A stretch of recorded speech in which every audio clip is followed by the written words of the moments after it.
ଭଉଣୀଙ୍କ ପାଇଁ କାଳ ସାଜିଲା କି 4 ତାରିଖ। ଓଡ଼ିଶାରେ ଜୁନ 4, ବଙ୍ଗରେ ମେ 4। ଭାଇ ଭଉଣୀଙ୍କ କଥା ସାଫ। ଓଡ଼ିଶା ପରେ ବଙ୍ଗଳା ଧରାଶାୟୀ ହେଲେ 2 ହେଭିୱେଟ୍। ରାଜନୀତିର ଅଙ୍କ କଷା କେତେବେଳେ କେଉଁ ମୋଡ଼ ନେବ ତାହା କେହି କହିପାରିବେ ନାହିଁ।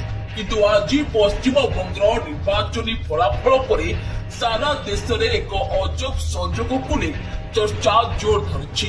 ଓଡ଼ିଶାର ପୂର୍ବତନ ମୁଖ୍ୟମନ୍ତ୍ରୀ ନବୀନ ପଟ୍ଟନାୟକ ଏବଂ ପଶ୍ଚିମବଙ୍ଗର ମମତା ବାନାର୍ଜୀ, ଯାହାକୁ ଅନେକ ସମୟରେ ରାଜନୈତିକ ମଇଦାନର ଭାଇ ଭଉଣୀ ବୋଲି କୁହାଯାଏ, ସେମାନଙ୍କ ପାଇଁ 4 ତାରିଖ ଏକ ବଡ଼ ବିପର୍ଯ୍ୟୟ ନେଇ ଆସିଛି। ଓଡ଼ିଶାର ଇତିହାସ ବଙ୍ଗରେ ଦୋହରିଛି। 2024 ଜୁନ 4 ତାରିଖରେ ଓଡ଼ିଶାରେ ବିଜେଡି ସରକାରର ପତନ ଘଟିଥିଲା ଏବଂ ନବୀନ ପଟ୍ଟନାୟକ ଦୀର୍ଘ 24 ବର୍ଷର ଶାସନ ପରେ କ୍ଷମତାଚ୍ୟୁତ ହୋଇଥିଲେ। ଠିକ୍ ସେହିପରି ଆଜି ଅର୍ଥାତ୍ ମେ 4 ତାରିଖରେ ପଶ୍ଚିମବଙ୍ଗର ଫଳାଫଳ ଦର୍ଶାଉଛି ଯେ ମମତା ବାନାର୍ଜୀଙ୍କ ଗଡ଼ ମଧ୍ୟ ଭୁଷୁଡ଼ି ପଡ଼ିଛି। ତେବେ ଉଭୟ ନେତା ନିଜ ନିଜ ରାଜ୍ୟରେ ଏକଛତ୍ରବାଦୀ ଶାସନ ଚଳାଇଥିଲେ। କିନ୍ତୁ 4 ତାରିଖ ଉଭୟଙ୍କ କ୍ୟାରିୟରରେ ଏକ ବଡ଼ ବ୍ରେକ୍ ଆଣିଛି। ଓଡ଼ିଶାରେ ଯେଉଁଭଳି ଭାରତୀୟ ଜନତା ପାର୍ଟି ନବୀନଙ୍କୁ ପରାସ୍ତ କରିଥିଲା, ଆଜି ବଙ୍ଗଳାରେ ମଧ୍ୟ ଅମିତ ଶାହଙ୍କ ରଣନୀତି ଠିକ୍ ସେହିପରି ମମତାଙ୍କୁ ଦେଇଛି ଶକ୍ତ ଧକ୍କା।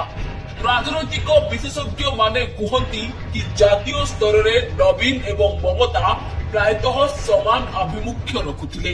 ଏବେ ସେମାନଙ୍କ ବିଦାୟର ସମୟ ଏବଂ ତାରିଖ ମଧ୍ୟ ପ୍ରାୟ ସମାନ ହୋଇଛି। ସାଧାରଣ ଜନତା ଏହାକୁ ଈଶ୍ୱରଙ୍କ ନ୍ୟାୟ ବୋଲି କହୁଥିବା ବେଳେ କେହି କେହି ଏହାକୁ 4 ତାରିଖର ଅଭିଶାପ ବୋଲି ଆଖ୍ୟା ଦେଉଛନ୍ତି।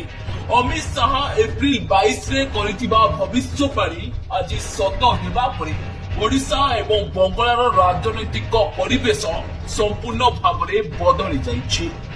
ସେପଟେ 4 ତାରିଖ ଉଭୟ ନବୀନ ଏବଂ ମମତାଙ୍କ ପାଇଁ ଅଭିଶାପ ପାଲଟିଥିବା ବେଳେ ମୋଦିଙ୍କ ପାଇଁ ଶୁଭ ସାଜିଛି। ରିପୋର୍ଟ ଆଜିର ଖବର।